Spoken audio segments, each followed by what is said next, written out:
ہماری عورتوں کی عام طور پر یہ شکایت رہتی ہے کہ ہمارے پاس تو پیسے ہی نہیں ہے، کیش ہمارے پاس ہے نہیں، سونا چاندی ان کے پاس ہوتا ہے، عام طور پر آج کل کے ماحول میں وہ کماتی ہیں تو اپنے زیورات لے کے رکھتی ہیں، وہ بنوا لیتی ہیں، لیکن زکوٰۃ کا جب موقع آتا ہے تو پھر ان کے پاس پیسے نہیں ہوتے۔ ایک قسم کا کسی حد تک یہ بہانہ بھی ہوتا ہے، اور کسی جگہ پہ یہ مجبوری بھی ہوتی ہے کہ زکوٰۃ کے پیسے نہ، بھائی 2.5% کل زکوٰۃ بنتی ہے، 2.5%، اس کے بھی پیسے نہیں ہوتے، لیکن جیسے ہی عید آئے گی تو پھر کپڑوں کی خریداری بھی ہو جائے گی، سارے کو شاپنگ بھی ہو جائے گی۔ یاد رکھے یہ جو ہماری سستی ہے یہ اس وجہ سے ہے کہ آخرت کا عذاب سامنے نہیں ہے۔ زکوٰۃ دین اسلام کے بنیادی ارکان میں سے ایک رکن ہے، 5 رکن ہیں دین اسلام کے، 5۔ بنی الاسلام علی 5 شہادت اللہ الہ الا اللہ وان محمد الرسول اللہ، اللہ اور رسول نبی علیہ الصلوۃ والسلام کو ماننا، اللہ کی توحید، نبی علیہ الصلوۃ والسلام کو آخری نبی، وإقام الصلاۃ، نماز قائم کرنا، وإیتاء الزکوٰۃ، تیسرا رکن زکوٰۃ ہے، چوتھا ہے وتصوم رمضان، رمضان کے روزے رکھنا، اور 5واں ہے وتحج البیت، حج ادا کرنا۔ تیسرا رکن زکوٰۃ ہے۔ تو سامنے اگر وہ قبر ہو،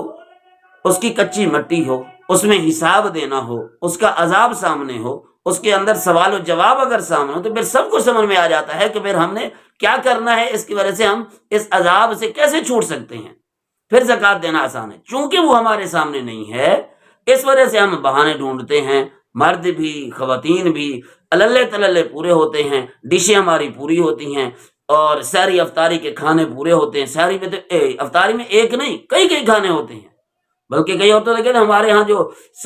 یہ جو مہینے کا پورا آٹا ہوتا ہے، پورا رمضان گزر جاتا ہے، اس سے آدھا بھی خرچ نہیں ہوتا۔ اس کی کیا وجہ ہوتی ہے؟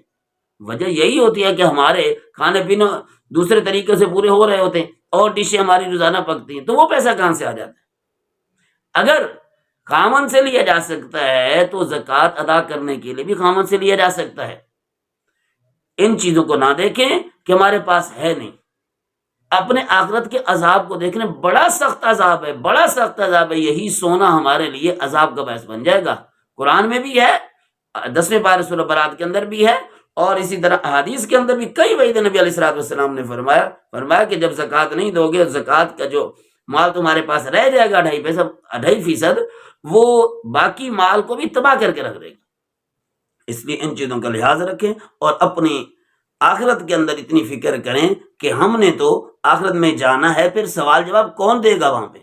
ان سوالوں کے جواب جو ہم سے کیے جائیں گے وہ کون دے گا جواب؟ ان کا ہم نے ہی دینا ہے۔ تو پھر وہاں پر ہر آدمی اکیلا ہوگا، جب اکیلا ہوگا تو پھر کوئی آدمی ساتھ بھی نہیں دے گا، تو زکوٰۃ کا پھر یہ مال، یہ تو قبر میں پہنچنے سے پہلے ہی اس کے حصے ہو جائیں گے۔ 4-5 چیزیں ایسی جن پر ہر صورت میں زکوٰۃ ہے: سونا، چاندی، نقدی، مال تجارت اور بینک بیلنس۔ کسی بھی صورت میں ہوں، یہ ادھار ہیں، نقد ہیں، کسی کے بعد پڑے ہیں، اور اسی طرح کسی کو کاروبار کے لیے دیے ہوئے ہیں، پارٹنرشپ ہے کسی کے ساتھ، حتیٰ کہ اگر کاروبار تقسیم نہیں بھی ہوا، پارٹنرشپ چل رہی ہے، تو دیکھیں سال کے بعد ہمارے پاس اتنا حصے میں آتا ہے، کاروبار تقسیم کرنے کی ضرورت نہیں ہے، جو پرافٹ ہمارے حصے میں ہے وہ اتنا ہے کہ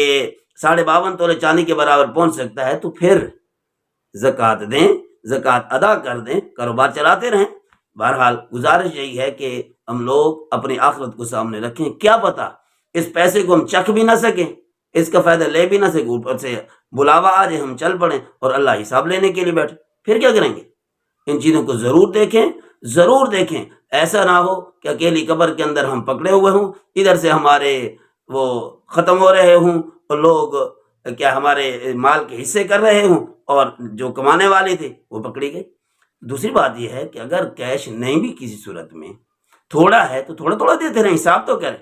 اگر اس کے علاوہ آگے بات ہے کہ بالکل ہی نہیں ہے، بہرحال حساب کر کے رکھیں، اگر آ سکتا ہے کل پرسوں تک تو پھر وہ دے دیں، کسی سے ادھار لے لیں۔ اگر یہ ساری صورتیں نہیں ہوتی تو پھر اپنے آپ کو قبر کے عذاب سے بچانے کے لیے